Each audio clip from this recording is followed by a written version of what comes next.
Je ne peux évidemment pas débuter cette allocution sans vous souhaiter à toutes et à tous tous mes vœux, tous nos vœux de bonheur, de santé, de réussite. Ça suffit de nous diviser sans cesse sur des critères qui nous sont soufflés par quelques intellectuels dérangés, toujours les mêmes qui, de plateau de télévision en matinale radiophonique, nous expliquent que tel ou tel de nos compatriotes ne serait pas assez blanc, pas assez judéo-chrétien, pas assez courageux, pas assez républicain, pas assez Charlie, que de tels ou tels seraient des fainéants, des rétrogrades, qui ne comprendraient rien au progrès. Le président monarque, Jupiter Ier, vous a d'ailleurs invité lors de ses vœux, lorsque nous perdons courage et espoir, lorsque nous sommes seuls et désespérés, à ne jamais oublier que nous sommes toutes et tous la nation France. Chiche, Monsieur le Président, soyons la nation française, celle qui s'est débarrassée de la tyrannie. Ce qu'il faut comprendre dans son message, en réalité, c'est « Oui, vous allez plier sous le poids des sacrifices. Oui, la vie va être dure. Oui, vous allez connaître les petits contrats. » Rendu possible par l'action conjuguée des syndicats ouvriers, des forces politiques de gauche, le Parti communiste en tête.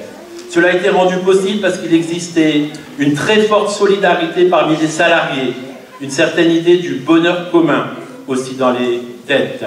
C'est cela que nous devons réussir à reconstruire. Et c'est le sens de cette soirée, de ces quelques mots que je tenais à vous dire avec franchise, alors que nous allons plus loin encore ici, en multipliant les réunions de quartier, les diagnostics en marchant, les permanences décentralisées. Le gouvernement veut éloigner toujours plus les centres de décision. Ce n'est pas anodin, vous vous en doutez. L'Europe nous y pousse fortement tout d'abord. Pour nos enfants, que nous avons imaginé les choses pour que puisse exister un possible et réel parcours résidentiel.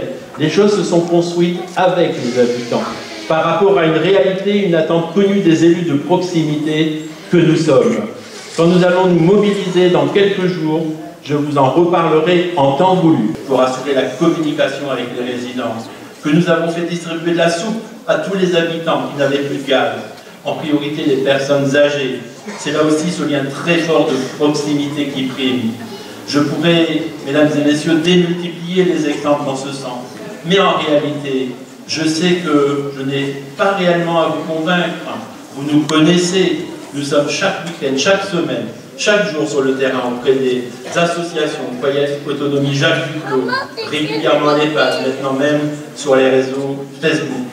Je veux d'ailleurs profiter de l'occasion pour saluer et remercier chaleureusement mes élus qui m'entourent. Ceux qui vivent, ce sont ceux qui luttent, pendant que certains s'évertuent à distribuer des brevets de respectabilité, d'ouvriérisme à la Le Pen, par exemple. La situation n'est-elle pas pire que jamais? Alors oui, Sallaumines va entrer en résistance. Alors oui, Sallaumines va se mobiliser pour combattre toutes ces injustices. Alors oui, Sallaumines va se mobiliser pour la paix à laquelle nous, braves gens, nous aspirons tous. Alors que nous n'avons jamais vendu autant d'armes, que nous sommes sur des fronts armés en Afrique, au Moyen-Orient. Il est plus de temps de rappeler cette maxime si juste de Prévert, quelle connerie la guerre. Car oui, on croit mourir pour la patrie, mais on meurt pour des industriels, nous disait encore Anatole France. Une paix juste, une paix durable, et le droit des peuples à disposer d'eux-mêmes.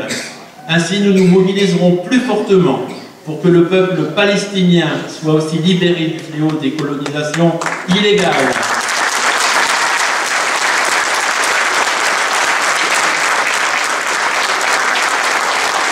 Qu'il puisse prendre son destin en main et vivre en paix, y compris dans sa capitale, Jérusalem-Est, n'en déplaise au démoniaque président américain.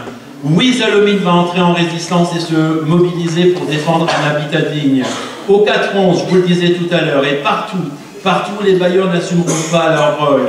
J'en profite d'ailleurs, mesdames et messieurs, pour vous annoncer que nous venons de négocier 2 chantiers d'insertion avec le groupe Maison et Cité, et ce jusqu'en 2020. Zola écrivait donc ceci dans Germinal. « Jamais vous ne serez digne du bonheur tant que vous aurez quelque chose à vous, et que votre haine des bourgeois viendra uniquement de votre besoin enragé d'être des bourgeois à leur place. » Alors, chers amis salominois, ne désirons pas vouloir devenir bourgeois à la place des bourgeois. Aspirons simplement à vouloir être des hommes, à vouloir être des femmes dignes du bonheur, parce que convaincus que le bonheur ne peut exister que s'il est partagé. Vive la lutte, vive l'espoir, vive la résistance et vive Salomé!